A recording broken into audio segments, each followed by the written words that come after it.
Estávamos prestes a sair para um passeio em família, e todas as crianças gritavam de empolgação. Meu pai, irritado, mandou que se acalmassem. Como ninguém obedecia, ele agarrou minha filha e enrolou um fio no pescoço dela, tentando enforcá-la. Entrei em confronto com ele, mas minha mãe o apoiou, dizendo: vai em frente, do que você está esperando? Ela sempre foi a inútil. Minha irmã pegou os filhos dela e saiu correndo, e meu pai gritou para ela: não se preocupe, não vou fazer isso com seus filhos. Corri para arrancar minha filha das mãos dele, mas minha mãe me viu e começou a me bater e me empurrar para longe. Meu pai ainda acrescentou: algumas crianças precisam de uma disciplina mais dura que outras. Liguei para o 190 e, quando a polícia chegou, mostrei as imagens da câmera da entrada da casa. A partir daí, não deixei ninguém escapar. Meu nome é Maia, e essa é a história do dia em que minha família mostrou sua verdadeira face e como garanti que eles enfrentassem as consequências de seus atos. Tenho 32 anos e sou mãe solo da minha filha maravilhosa, Lily, que acabou de completar 7 anos. Depois do meu divórcio, há 2 anos, me mudei de volta para Millbrow, minha cidade natal, acreditando que teria o apoio da família. Pelo menos era o que eu pensava. Meus pais, Vincent e Clary, moram em uma casa grande, com uma entrada longa, na mesma cidade supostamente perfeita para encontros familiares. Minha irmã, Nena, de 29 anos, tem 3 filhos, os gêmeos Michael e Matthew, de 6 anos, e a pequena Sofia, de 4. Meu relacionamento com meus pais sempre foi complicado. Crescendo, eu era a filha rebelde, enquanto Nina era claramente a filha de ouro. Nada do que eu fazia era suficiente, e de alguma forma tudo o que dava errado era colocado na minha conta. Achei que as coisas haviam mudado quando me tornei adulta, especialmente depois do nascimento de Lily.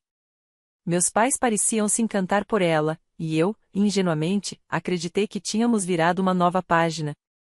O incidente aconteceu em um domingo de fim de abril. Era um daqueles dias perfeitos de primavera, quente, com uma brisa suave. Havíamos planejado um passeio em família ao zoológico local, e todos se reuniriam primeiro na casa dos meus pais, para irmos juntos no mesmo carro. Lily vinha falando dessa viagem fazia semanas e, naquela manhã, estava praticamente pulando de tanta empolgação. Cheguei à casa dos meus pais por volta das 10 horas com Lily tagarelando sem parar sobre todos os animais que queria ver. Naja estava lá com os 3 filhos, e o barulho era exatamente o que se espera de 4 crianças animadas, entre 4 e 7 anos. Elas corriam pela sala, gritando de alegria e falando ao mesmo tempo sobre leões, elefantes e pinguins. Mamãe, você acha que vai ter filhotes? Lily perguntou pela 10ª vez, puxando minha manga. Espero que sim, querida, respondi, ajeitando sua mochilinha com lanches e o bichinho de pelúcia favorito. Meu pai, Vincent, estava na cozinha pegando o cooler cheio de bebidas e sanduíches para a viagem. Ele é um homem grande, com quase 1,90 metros, forte como o mestre de obras que foi antes de se aposentar. Mas sua voz sempre foi o traço mais intimidador, grave e retumbante, capaz de silenciar uma sala inteira. Certo, pessoal.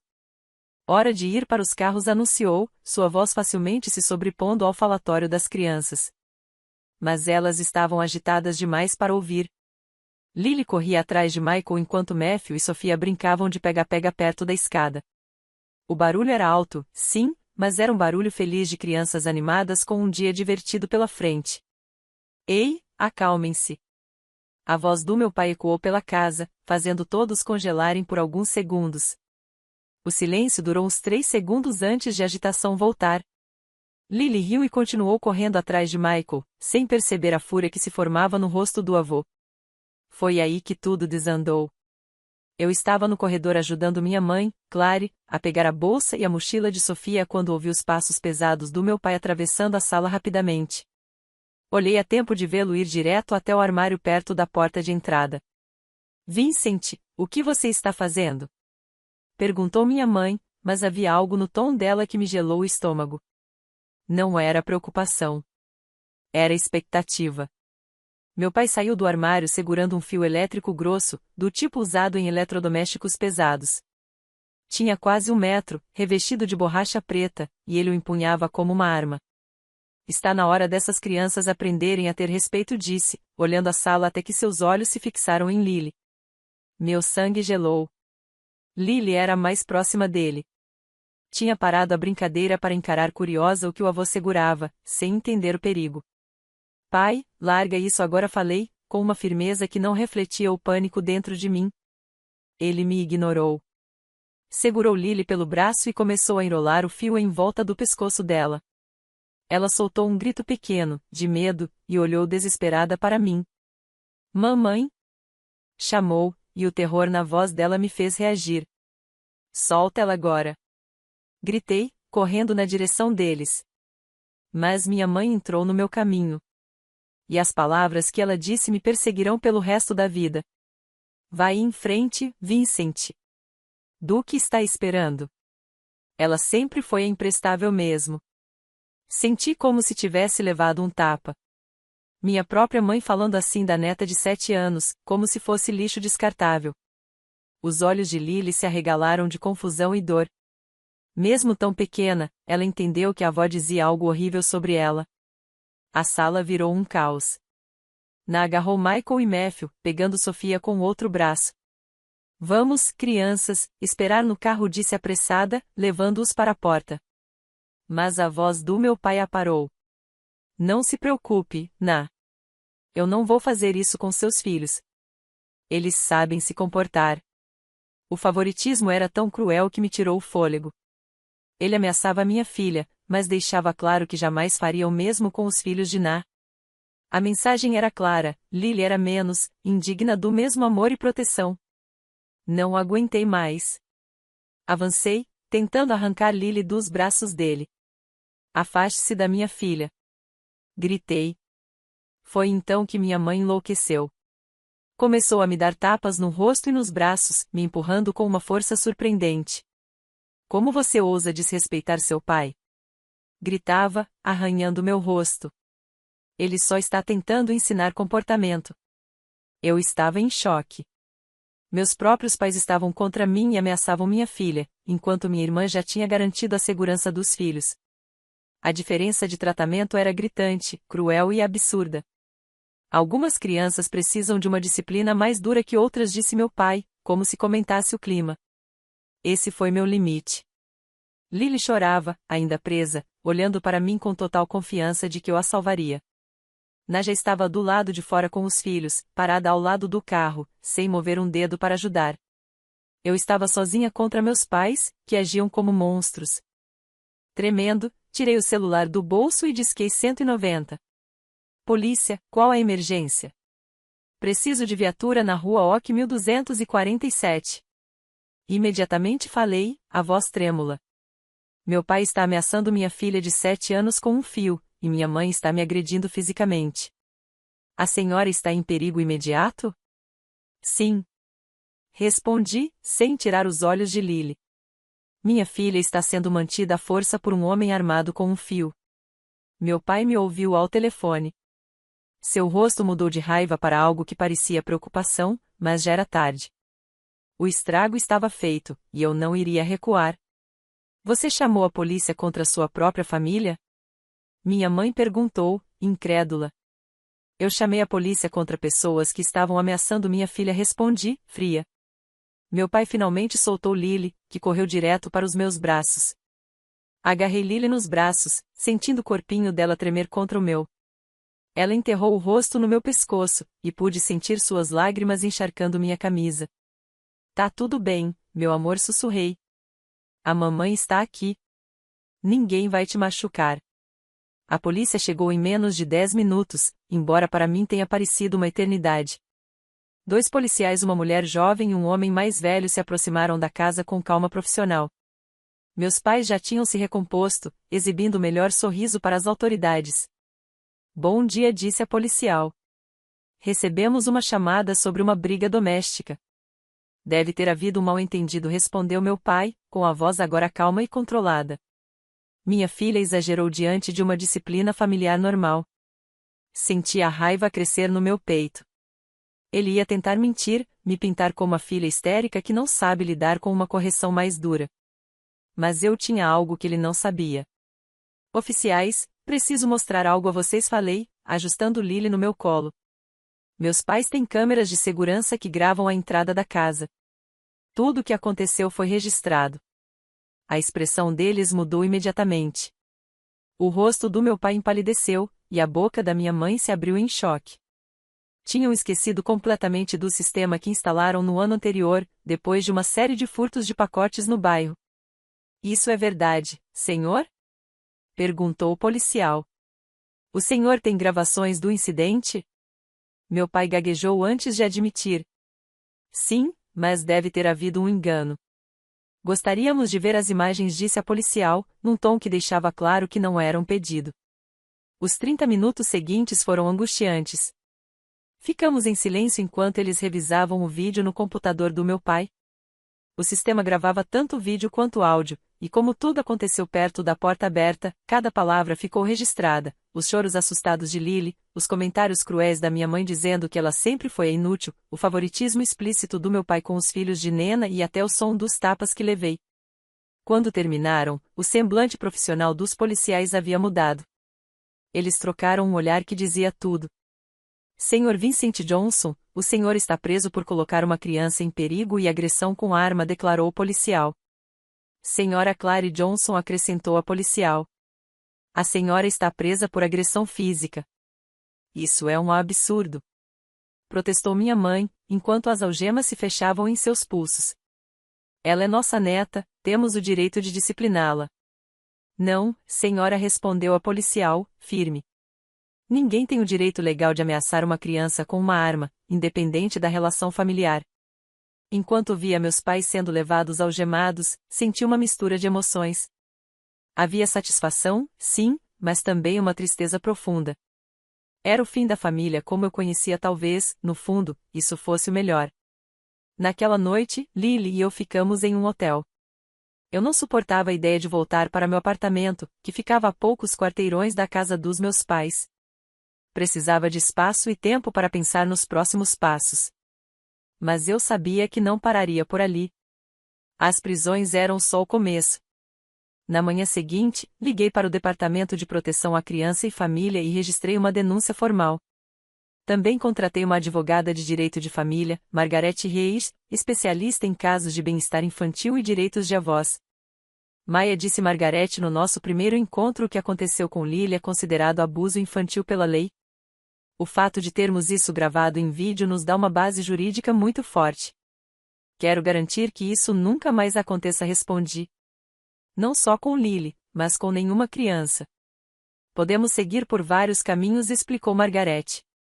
Medidas protetivas, garantias de custódia e até um processo civil por danos emocionais e trauma. Solicitei ordens de proteção emergenciais contra meus pais, proibindo qualquer contato com Lily ou comigo.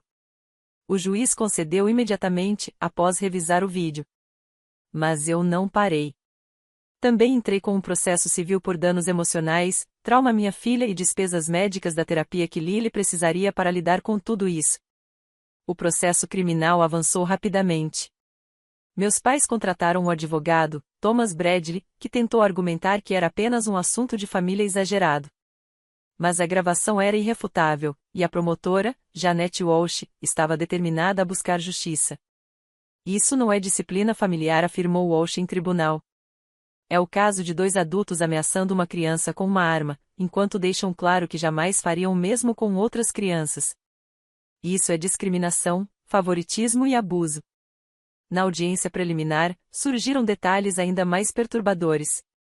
O investigador de proteção à infância, David Park, relatou que, durante as entrevistas, Michael havia comentado: "O vovô sempre fica muito bravo com a Lily, mas nunca com a gente." Parece haver um padrão de tratamento diferenciado, concluiu Park em seu depoimento. O próprio neto do réu confirmou que a vítima, Lily, era tratada de forma mais dura do que os primos. Minha irmã, Na, foi chamada a depor, e eu a vi se contorcer na cadeira de testemunha, tentando minimizar o que havia acontecido. Achei melhor tirar meus filhos dali, disse ela, quando perguntada por que não interveio. Não queria que vissem nada perturbador.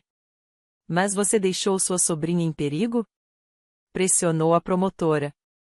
Achei que a Maia daria conta, respondeu Na, sem convicção. Você achou que uma mulher sendo agredida pela própria mãe teria condições de proteger a filha de um homem armado? Rebateu a promotora. Na não teve resposta. O julgamento criminal ocorreu 8 meses depois, em dezembro. Lily era muito nova para depor, o que provavelmente foi o melhor, mas o vídeo falava por si só.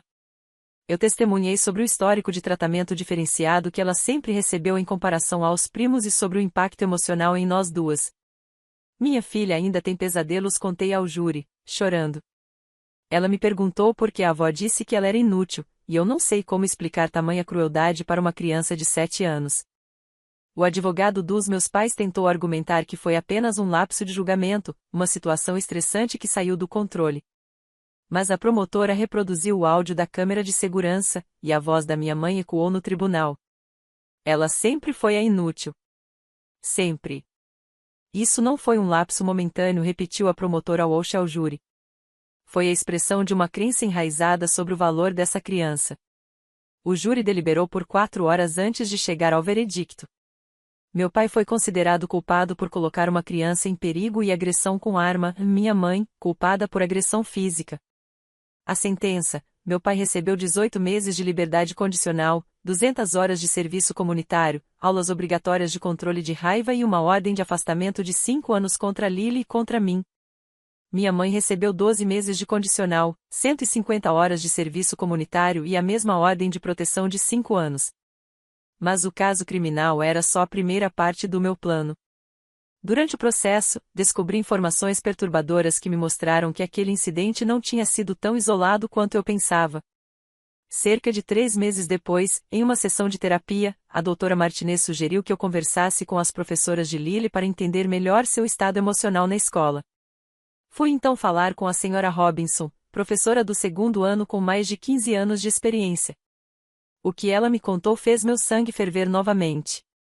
Maia, percebi alguns padrões preocupantes no comportamento da Lily nos últimos meses, disse a professora, com delicadeza. Ela anda muito ansiosa com as visitas à família, especialmente quando sabe que vai ver seus pais. Que tipo de ansiedade? Perguntei, já com um aperto no estômago. Ela começa a sentir dores de barriga no domingo à noite, sabendo que vai vê-los no fim de semana. Também fez alguns comentários que me deixaram em dúvida se deveria trazer à tona. Que tipo de comentários? A professora pegou uma pasta com os trabalhos de Lily. No mês passado fizemos um projeto de árvore genealógica. Lily se desenhou bem menor que os primos. Quando perguntei por quê, ela respondeu: a vovó diz que não sou tão boa quanto eles, então devo ser menor. Foi como levar um soco no estômago. O tratamento cruel da minha mãe já vinha de muito tempo e estava afetando a forma como minha filha se via. Tem mais, continuou a professora. Num trabalho sobre tradições familiares, Lily escreveu que sua tradição favorita era quando o vovô não gritava com ela. Isso me preocupou muito, mas ela se fechou quando tentei perguntar mais. Agradeci e saí da escola com o estômago embrulhado. Naquela noite, conversei com Lily de forma suave sobre os avós, tomando cuidado para não influenciar suas respostas. Querida, como você se sente quando vamos visitar a vovó e o vovô? Perguntei, enquanto nos aconchegávamos no sofá. Ela ficou em silêncio por um tempo, mexendo na barra do pijama. Às vezes, eu fico com medo, admitiu baixinho. Medo do quê, meu amor? O vovô faz cara brava pra mim mais do que pro Michael, pro Matthew e pra Sofia. E a vovó fala coisas que fazem minha barriga doer. Que tipo de coisas? Tipo, quando derramei suco no mês passado, ela disse que eu era desastrada como sempre. Mas quando a Sofia deixou cair os biscoitos, a vovó falou: acontece, querida. Cada revelação era como uma nova facada no meu coração. Meus pais vinham abusando emocionalmente da minha filha há meses, talvez até mais tempo, e eu tinha sido ingênua demais para perceber. Achei que seus comentários fossem apenas rabugices típicas de avós, mas agora via claramente: era favoritismo sistemático que destruía a autoestima da minha filha. Imediatamente liguei para a doutora Martinez e marquei uma sessão de emergência. Durante a consulta, ela me ajudou a entender a dimensão do que Lily vinha passando. O que você descreve é abuso emocional, disse a doutora Martinez sem rodeios. O tratamento desigual, as críticas, o favoritismo, tudo isso é uma forma de trauma psicológico que pode ter efeitos duradouros se não for tratado. Há quanto tempo você acha que isso vem acontecendo? Perguntei. pelas respostas da Lily e os exemplos que você trouxe, acredito que vem crescendo gradualmente há pelo menos um ano, talvez mais. O episódio com o Phil não foi um caso isolado, mas uma escalada de padrões já existentes. Essas informações se tornaram prova crucial tanto no processo criminal quanto na ação civil que eu preparava. A doutora Martinez forneceu relatórios detalhados sobre as reações traumáticas de Lily e as intervenções terapêuticas necessárias para sua recuperação. Mas eu não parei por aí. Procurei meu primo Mark, irmão mais velho da Ana, que morava do outro lado do país. Ele sempre foi o porta-voz da verdade da família, aquele que apontava a disfunção quando via. Maia, que bom que você ligou, disse Mark, quando expliquei o que havia acontecido. Já faz tempo que estou preocupado com a forma como mamãe e papai tratam a Lily. Então você também percebeu? Perguntei. No último Natal, vi o papai criticar a Lily por falar alto na hora de abrir os presentes. 5 minutos depois, ele estava rindo quando Michael fazia ainda mais barulho. E a mamãe, ela comentou, num tom bem desagradável, que a Lily puxou pro seu lado da família. Por que você não disse nada? Questionei, embora já soubesse a resposta. Tentei falar com a Nina, mas ela me ignorou. Disse que eu estava exagerando. E como você parecia lidar com a situação, pensei, sei lá, que você tinha isso sob controle. Mark concordou em dar um depoimento para minha ação civil relatando os episódios de favoritismo que presenciou. Mas ele também revelou algo que me revirou o estômago. Maia, tem mais uma coisa. No verão passado, quando você foi ao banheiro durante o churrasco, ouvi a mamãe dizer para Ana que tinha medo da Lily dar tanto trabalho quanto você dava quando criança. E a Ana não discordou. Ou seja, minha irmã sabia do tratamento desigual e nunca fez nada para impedir. Pelo contrário, parecia até concordar. Essa traição doeu ainda mais. Com essas novas informações, minha advogada, Margarete, conseguiu montar um caso ainda mais sólido. Tínhamos a documentação de um padrão de abuso emocional, testemunhos e avaliações profissionais sobre os danos psicológicos causados. A ação civil foi onde realmente os atingi, onde doeu. Margarete fez um trabalho impecável, registrando não só o trauma imediato do incidente, mas também os efeitos psicológicos de longo prazo sobre Lily e o impacto financeiro para nossa família. Estamos pedindo indenização por custos de terapia passados e futuros, dor e sofrimento, angústia emocional e danos punitivos, explicou Margarete. As provas em vídeo tornam esse caso muito forte. Nos depoimentos, os verdadeiros rostos dos meus pais apareceram. Sob juramento, quando questionado sobre o tratamento dado a Lily em comparação com os filhos da Ana, meu pai chegou a insistir. Algumas crianças precisam de uma orientação mais firme. A Lily sempre foi mais difícil que os outros netos. De que forma uma criança de 7 anos pode ser considerada difícil? Perguntou Margarete. Ela é mais sensível, chora mais, exige mais atenção. E sua solução foi ameaçá-la com um fio? O advogado dele protestou, mas o estrago estava feito. Ele havia admitido, sob juramento, que tratava minha filha de forma diferente por causa da personalidade dela. O depoimento da minha mãe foi ainda pior. Quando confrontada sobre ter chamado Lily de imprestável, tentou alegar que se referia ao comportamento, não à criança em si. Senhora Johnson pressionou Margarete. A senhora disse ao seu marido para ir em frente quando ele estava com uma arma na mão ameaçando sua neta. Como justifica isso? Eu estava frustrada. As crianças não estavam obedecendo. Todas as crianças ou só a Lily? Bem, a Lily estava particularmente difícil. Difícil como? Ela estava correndo, como as outras. Então qual foi a diferença entre o comportamento dela e o dos primos? Minha mãe não conseguiu responder. Não havia diferença alguma. Lily fazia exatamente o que os outros faziam, mas só ela foi ameaçada com violência. A ação civil, que correu em paralelo ao processo criminal, foi encerrada em fevereiro do ano seguinte com um acordo de $85 mil. Meus pais tiveram que liquidar parte das economias da aposentadoria para pagar. Isso me trouxe uma satisfação amarga. O dinheiro seria usado para a terapia da Lily e para seu fundo universitário. Mas eu ainda não tinha terminado. As consequências sociais já começavam a aparecer mesmo antes de eu tomar qualquer outra atitude. Notícias correm rápido em cidade pequena, ainda mais quando envolvem processos na justiça e cobertura da mídia. Meus pais estavam aprendendo que suas ações tinham repercussões muito maiores do que imaginavam. A senhora Patterson, que morou ao lado deles por 20 anos, me parou no mercado para contar o que tinha visto do quintal dela.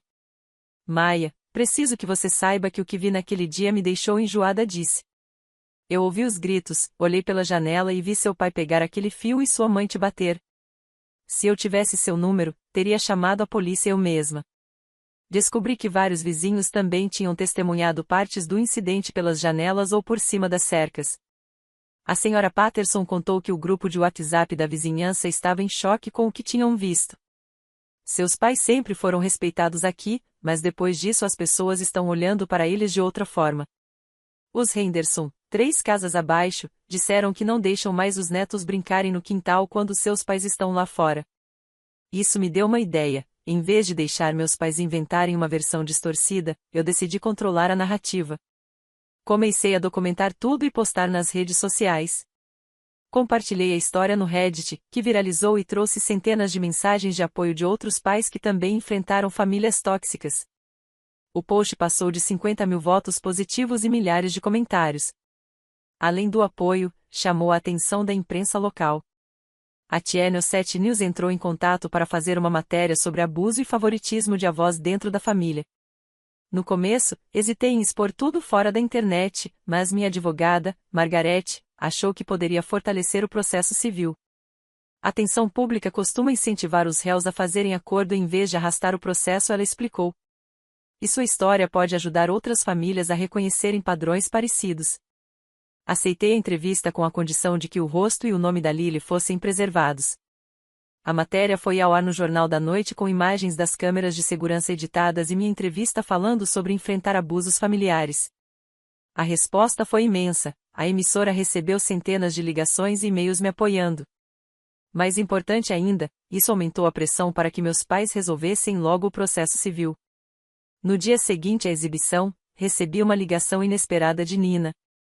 Maia, o que você fez? Ela sussurrou, furiosa. A cidade inteira está falando da gente. Os amigos dos meus filhos perguntam na escola. Eu contei a verdade e respondi calma.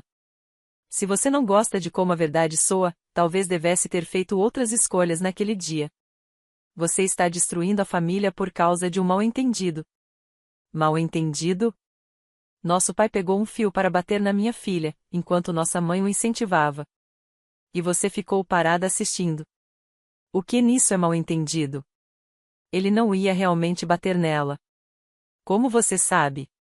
Estava disposta a arriscar a segurança da minha filha nessa suposição? Ela não conseguiu responder assim como não conseguiu no tribunal. A cobertura também trouxe consequências profissionais para a própria Nina. Ela trabalhava como caixa no First National Bank e seu gerente a chamou para conversar depois que clientes começaram a reconhecê-la da reportagem. Nina, vários clientes perguntaram sobre sua participação nesse caso. Não podemos controlar sua vida pessoal, mas precisamos que nossos funcionários mantenham uma certa imagem perante a comunidade. Ela não foi demitida, mas transferida para um cargo interno sem contato com o público, com um corte significativo no salário. A pressão financeira se somou à pressão social que já enfrentava. Meus pais também começaram a sentir os impactos no trabalho. O antigo chefe do meu pai, Jim Peterson, já havia encerrado um contrato de consultoria com ele, mas agora deu entrevista para a imprensa explicando a decisão. Quando vi aquelas imagens, fiquei horrorizado, disse Jim. Um homem que ameaça uma criança enquanto favorece outras não representa os valores da nossa empresa. Nós trabalhamos com famílias, e famílias precisam confiar na gente perto de seus filhos. Minha mãe, por sua vez, enfrentou consequências na igreja. Além de ser afastada da liderança, várias famílias pediram que seus filhos não participassem de aulas onde ela estivesse envolvida. O pastor acabou pedindo que ela se retirasse temporariamente de todas as atividades com crianças. A questão de imagem é muito séria agora, explicou o pastor Williams. Precisamos proteger a reputação da igreja e, acima de tudo, garantir que as famílias se sintam seguras trazendo seus filhos para cá. O isolamento social foi se tornando total. Meus pais deixaram de ser convidados para churrascos da vizinhança, perderam cargos na igreja e passaram a ser alvo de cochichos no supermercado.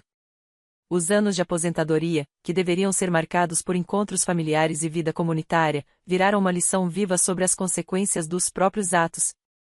Mas talvez o golpe mais duro tenha vindo de uma fonte inesperada: os filhos da Nina. Cerca de 6 meses depois do incidente, Michael, que havia acabado de fazer 7 anos, perguntou à mãe: Mamãe, por que o vovô queria bater na Lily, mas não na gente? Nina tentou desconversar, dizendo que tinha sido um mal-entendido, mas Michael insistiu com a lógica simples das crianças. Mas ele disse que não faria isso com a gente. Por que ele queria machucar a Lily e não a mim? Nina não conseguiu responder à pergunta do filho sem admitir que o avô tinha seus preferidos e que esses preferidos eram seus próprios filhos. A conversa a forçou a encarar a realidade do que havia presenciado e permitido. Tudo isso acontecia nos meses que antecederam o julgamento civil, e a pressão social crescente claramente influenciava as decisões dos meus pais. O advogado deles recomendou um acordo rápido, dizendo que isso faria a história desaparecer mais depressa do que uma longa batalha judicial. 3 meses depois de abrir o processo civil, ainda morando em Millbrow e enfrentando o caso criminal, Margaret recebeu uma proposta de acordo do advogado dos meus pais. Quando a notícia veio à tona, a igreja onde eles eram membros havia mais de 20 anos pediu que se afastassem de seus cargos. Meu pai era diácono e minha mãe liderava o ministério infantil Ironia Amarga, considerando o que haviam feito com Lily. A imagem não é boa, disse o pastor Williams. Segundo minha tia Susan, que ainda falava comigo, não podemos ter líderes condenados por abuso infantil. Meu pai também perdeu seu trabalho de consultoria numa construtora. O dono, Jim Peterson, homem de família, ficou horrorizado com as notícias. Não posso ter alguém que ameaça crianças representando minha empresa, teria dito. Enquanto isso, Nina tentou se reaproximar, querendo superar a confusão, mas eu já não aceitava sua neutralidade. Numa ligação, falei: você ficou parada e deixou nosso pai ameaçar minha filha com uma arma. Tirou seus filhos do perigo e deixou a minha sozinha. Não existe volta para isso. Ela protestou: achei que você fosse resolver, repetindo a mesma desculpa fraca que dera no tribunal. Eu resolvi, respondi. Só não do jeito que você esperava. A ordem de restrição significava que Lily e eu não podíamos participar das reuniões de família, mas isso não me incomodava. Não havia sentido em fingir normalidade. Em vez disso, foquei em construir uma nova rede de apoio para nós. A terapia de Lily progredia bem. A psicóloga infantil, Dra. Helena Foster, disse que ela estava processando o trauma de forma saudável. As crianças são incrivelmente resilientes, comentou a Dra. Martinez. O fato de você ter protegido e defendido sua filha ajuda a entender que ela não fez nada de errado. Ela ainda perguntava por que a avó havia dito que ela era ruim. Eu respondia: algumas pessoas falam coisas cruéis quando estão com raiva, mas isso não significa que sejam verdade. Você é perfeita exatamente como é. A psicóloga sorriu: exatamente. Você está dando a ela as ferramentas para entender que o problema foi o comportamento deles, não dela. Com o tempo, comecei a sentir que estávamos realmente livres. Lily florescia na nova escola, fazia amigos e os pesadelos haviam desaparecido. Eu mesma voltei a namorar e conheci alguém especial, David, paramédico, pai de um menino de 10 anos chamado Jake. Você fez o certo, David me disse certa noite, enquanto víamos Lily e Jake brincando no quintal. Proteger seu filho precisa vir primeiro, mesmo contra a própria família. Às vezes me pergunto se não fui longe demais, confessei. Maya, respondeu, segurando minha mão, eles ameaçaram sua filha com uma arma enquanto eram filmados. Estavam tão certos do direito de abusar dela que nem se importaram em ser gravados. Você não foi longe demais. Foi até onde precisava ir. 6 meses após o incidente, recebi um telefonema da minha tia Susan, irmã da minha mãe, com quem sempre fui próxima. Maya, preciso que saiba de uma coisa. Seus pais estão dizendo a todo mundo que você exagerou, que foi apenas disciplina normal. Não me surpreende, respondi. Mas ninguém acredita. O vídeo exibido no noticiário mostrou claramente o que aconteceu. Mesmo preservando a identidade da Lily, dá para ouvir tudo e ver a ameaça. As pessoas ficaram horrorizadas. Eu não sabia que o vídeo havia sido divulgado. O promotor liberou partes editadas durante o julgamento, explicou Susan. Como eles estão lidando com o isolamento social? Perguntei. Mal. Seu pai tem bebido cada vez mais e sua mãe quase não sai de casa. Perderam a maioria dos amigos. Até Nina se afastou desde o processo civil. Senti um misto de emoções, alívio por ver que finalmente enfrentavam as consequências, mas também tristeza pelo desmoronamento total da nossa família. Perguntei, você acha que errei em ter levado tudo tão a fundo? Querida, disse Susan firmemente, eu vi o vídeo. Ouvi sua mãe chamando a Lily de um ruim. Vi seu pai pegar uma arma para ameaçar uma menina de 7 anos, deixando claro que nunca faria isso com os outros netos. Você não destruiu sua família. Eles destruíram. 1 ano depois do acordo, Lily e eu estávamos em um lugar muito melhor. Eu nos mudei para Riverside, uma cidade a 1 hora de Millbrook, onde ninguém conhecia nossa história e poderíamos recomeçar do zero. Lily estava indo muito bem no 2º ano e havia parado de fazer perguntas difíceis sobre os avós. Casei-me com David em uma pequena cerimônia no cartório, tendo seu filho Jake como testemunha e Lily como a daminha de flores. Estávamos construindo algo novo e saudável juntos, uma família baseada em respeito mútuo e proteção, não em favoritismo e abuso. A ordem de restrição contra meus pais ainda tinha 4 anos de validade, e eu não tinha a menor intenção de pedir que fosse retirada. Lily não precisava daquela toxicidade na vida dela, e eu também não. Na tentou me procurar algumas vezes, mas eu já tinha desistido das suas tentativas de reconciliação. Ela fez a escolha dela naquele dia, quando protegeu apenas os próprios filhos e deixou a mim enfrentar o perigo sozinha. Algumas traições simplesmente não têm perdão. Meus pais chegaram a tentar enviar cartões de aniversário e presentes de Natal para Lily por meio de conhecidos, mas devolvi todos sem abrir. Eles perderam o direito de serem avós no momento em que decidiram que ela valia menos que os primos. Você se arrepende de ter sido tão dura com eles? David me perguntou uma noite, enquanto víamos Lily e Jake caçando vagalumes no quintal. Nem por um segundo respondi. Eles me mostraram exatamente quem eram naquele dia, e eu acreditei. Lily merece muito mais do que pessoas que a enxergam como a imprestável. Agora ela tem melhor, disse David, apertando minha mão. Ela tem a nós. Enquanto escrevo isso, já se passaram quase 3 anos desde aquele dia terrível. Lily tem agora 10 anos, é confiante e feliz, sem lembrar de ter se sentido inferior aos primos. Ela não pergunta mais pelos avós, e nunca conheceu os pais de David, que a adoram e a tratam exatamente como tratam Jake. Meus pais ainda vivem as consequências do que fizeram. A saúde do meu pai piorou, o estresse e o isolamento não ajudaram na condição cardíaca. Minha mãe desenvolveu ansiedade e depressão, segundo a tia Susan. Eles viraram uma espécie de exemplo negativo na família, a prova do que acontece quando favoritismo e crueldade vão longe demais. Na e eu não nos falamos há mais de 1 ano. Ela ainda manda cartões de Natal para meu antigo endereço, que acabam chegando até mim, mas eu não respondo. Os filhos dela estão crescendo sabendo que tem uma prima que nunca puderam conhecer. Esse é o preço das escolhas que a mãe deles fez. Às vezes me perguntam se acho que exagerei, se a punição foi justa. A essas pessoas eu digo, assista ao vídeo. Ouça minha mãe chamando minha filha de imprestável. Veja meu pai ameaçando uma criança de 7 anos com uma arma, garantindo que nunca faria o mesmo com os outros netos. Veja minha mãe me agredindo fisicamente por eu tentar proteger minha filha. E depois me diga se eu fui longe demais. Eu não destruí minha família naquele dia. Eu apenas revelei o que ela sempre foi por baixo da superfície. Escolhi minha filha em vez de pessoas que a viam como descartável. E faria a mesma escolha de novo, sem pensar 2 vezes. Hoje Lily está segura. É amada incondicionalmente por pessoas que jamais sonhariam em insultá-la ou ameaçá-la com violência. Está crescendo sabendo que seu valor não depende de ser a favorita, porque conosco ela não precisa competir por amor. Isso vale cada ponte que queimei pelo caminho. Alguns podem dizer que vingança não é saudável, que eu deveria ter perdoado e seguido em frente. Mas isso não foi vingança. Foi proteção. Foi garantir que o que aconteceu com Lily nunca acontecesse de novo, nem com ela, nem com nenhuma outra criança que meus pais pudessem alcançar. Quando alguém mostra quem realmente é, acredite. Quando alguém ameaça seu filho, proteja-o a qualquer custo. Quando dizem que seu filho vale menos que os outros, elimine essas pessoas da sua vida para sempre.